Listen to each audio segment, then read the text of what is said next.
Million tasty గోధుమ రవ్వ కిచిడి, అలాగే పెసరపప్పు వేసి కాదండి, పెసలేసి చేస్తున్నా. మరి ఇది ఎలా చేయాలో ఒకసారి చూడండి. అలాగే అందరికీ బతుకమ్మ పండుగ శుభాకాంక్షలు అండి. హాయ్ అండి, welcome to my channel Sita daily vlog. అందరు ఎలా ఉన్నారండి? బాగున్నారా? పిల్లోళ్ళు పెద్దోళ్ళు అందరూ తినగలే గోధుమ రవ్వ కిచిడి చేస్తున్నానండి. షుగర్ ఉన్న వాళ్ళకైతే చాలా మంచిది. నేను పెసరపప్పు వేస్తలేదండి, పెసలు వేస్తున్నాను. పెసలో రాత్రే నానబెట్టేశాను. చాలా మంచిది. ఒక కప్పు తిన్నామంటే మధ్యాహ్నం దాకా కూడా ఆకలి వేయదండి, కొంచెం ఆకలే తక్కువ వేస్తుంది అనమాట. నేను ఒక కప్పు గోధుమ రవ్వ తీసుకుంటున్నా, ఈ గ్లాస్తో ఒక గ్లాస్ తీసుకున్నా. అలాగే పెసలు కూడా ఈ గ్లాస్తో గ్లాస్ తీసుకున్నానండి, సమానంగా వేస్తున్నా అనమాట. షుగర్ ఉన్న వాళ్ళకు కూడా చాలా మంచిదండి గోధుమ రవ్వ. పొద్దున్నే బ్రేక్ఫాస్ట్లో తింటే ఆకలి తక్కువ వేస్తుంది అనమాట. ఒక వంపు వంపేసి ఈ మునిగేదాకా నీళ్లు పోసుకొని పక్కన పెట్టుకుంటే మన ఈ కూరగాయ ముక్కలు ఫ్రై చేసుకునే లోపు కొంచెం నానుతుంది. ఇది మనం ఉప్మా చేసుకునే గోధుమ రవ్వేనండి. స్టవ్ వెలిగించి ఇప్పుడు కుక్కర్ పెట్టానండి. కుక్కర్లో చేస్తున్నా. ఒక స్పూను నెయ్యి వేస్తున్నా. నెయ్యితో చేసుకోండి, చాలా బాగుంటుంది కమ్మగా. ఇప్పుడు నెయ్యి వేడవనిద్దాం. నెయ్యి వేడైంది. ఇప్పుడు ఇందులో ఒక స్పూను ఆవాలు జీలకర్ర వేస్తున్నా. అలాగే ఒకటి ఎండుమిరపకాయి. మన ఇంట్లో ఏ కూరగాయలు ఉన్నా వేసుకోవచ్చండి. ఇప్పుడు అవి ఫ్రై అయిపోయాక కట్ చేసి పెట్టుకున్న ఉల్లిపాయ కొంచెం ఫ్రై అవ్వాలి. ఉల్లిపాయ ఫ్రై అయ్యాక 2 పచ్చిమిరపకాయలు ఇలా సన్నగా కోసి పెట్టుకోవాలి. అలాగే అల్లం ముక్కలు, ఇవి కూడా కొంచెం నూనెలో ఫ్రై అయితే మంచి వాసన వస్తుందండి.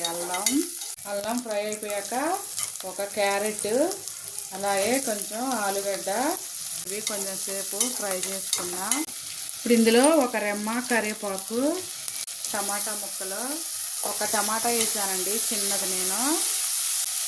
ఇప్పుడు ఒక హాఫ్ స్పూను ఉప్పు కలిసాక ఇప్పుడు ఇందులో ఒక హాఫ్ స్పూను పసుపు వేస్తున్నానండి, కొంచెం కలర్కి బాగుంటుంది కదా. అలాగే ఒక హాఫ్ స్పూను కారం వేసుకున్నా. మొత్తం మిక్స్ చేసుకోవాలి. ఇప్పుడు ఇందులో మనం నానబెట్టుకున్న పెసలు వేస్తున్నా.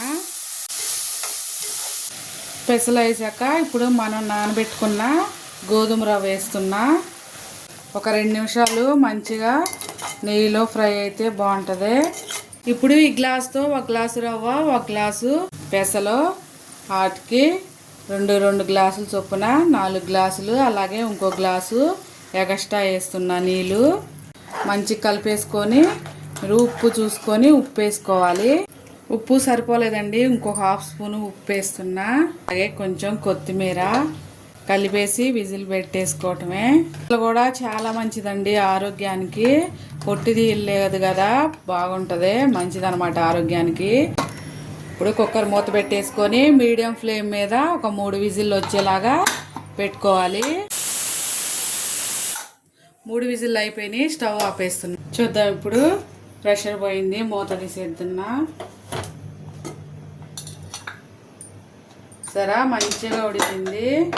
పెసలు కూడా ఆరోగ్యానికి చాలా మంచిదండి. ఇదంతా ఇప్పుడు ఇలా కలిపేసుకోవాలి. అంతే, హెల్దీ టేస్టీ బ్రేక్ఫాస్ట్ గోధుమ రవ్వ కిచిడి రెడీ అయిపోయిందండి. కిచిడి అనేది కొంచెం లూజ్గా ఉండాలి, తర్వాత అయితే గట్టిగా అయిపోతుందండి. ఇప్పుడు సర్వ్ చేసుకున్నా. కొంచెం కొత్తిమీర వేసుకుంటున్నా. గోధుమ రవ్వ బరువు తగ్గడానికి కూడా ఉపయోగపడుతుందండి. కొంచెం పొద్దున్నే కనుక బ్రేక్ఫాస్ట్లో తింటే ఆకలి వేయదో కొంచెం టైం దాకా. ఇప్పుడు సర్వ్ చేస్తా. మీరు కూడా ఒకసారి ట్రై చేయండి, ఆరోగ్యానికి చాలా మంచిది. ఇవాళకే నా వీడియో ఇంతేనండి. నా వీడియో కనుక నచ్చితే ప్లీజ్ ఒక లైక్ చేయండి, నా ఛానల్ని సబ్స్క్రైబ్ చేసుకోండి. ఉంటా ఫ్రెండ్స్, ప్లీజ్ ఒక లైక్ చేయండి. హెల్దీ బ్రేక్ఫాస్ట్ గోధుమ రవ్వ కిచిడి రెడీ అయింది. వేడివేడిగా ఇలా తింటే చాలా బాగుంటుందండి.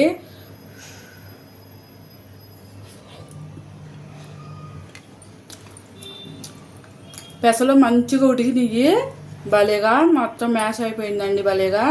మీరు ఒకసారి ట్రై చేయండి. ఉంటా ఫ్రెండ్స్, బాయ్.